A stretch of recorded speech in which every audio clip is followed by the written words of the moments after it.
మన తల్లిదండ్రులు మనల్ని కష్టపడి అలా కని పెంచి పెద్దోళ్ళు చేసినప్పుడు మనకి భారం అయిపోతుందంటే నాకైతే చాలా బాధ అనిపించింది. ఆ సిచ్యువేషన్ చూసినప్పుడు ఏడుపు వచ్చింది. ఎందుకంటే పాపం ఎంతమంది బిడ్డలైనా తల్లిదండ్రులు పెంచుతారే కష్టపడి బరువు అనుకోకుండా బాధ్యత తీసుకుని. అలాంటప్పుడు అమ్మా నాన్న చూసుకోవడానికి మనకి ఏమి ఇది చెప్పండి, తప్పు కదా.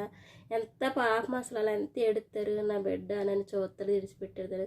నీ అత్తగారు మీ మామగారిని చూసుకుంటున్నావు కదా, నీ భార్య మాటని. మరి నీ తల్లిదండ్రులు ఎందుకు విడిచిపెట్టుకుంటున్నావు?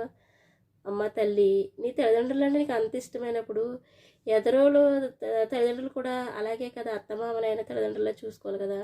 నీ తల్లిదండ్రులు ఒకలేగా అత్తమామలు ఒకలేగా చూసుకుంటే ఎంత పాపమో. రేపు నీకు ఒక రోజు వస్తుంది, ఆ రోజు నీ పిల్లలు నిన్ను అలా చేస్తారు. ఎందుకంటే మనం ఏది చేస్తామో తిరిగి అది మనకే జరుగుతుంది. భగవంతుడు ఏమి ఎర్రోడు కాదు. నా లైక్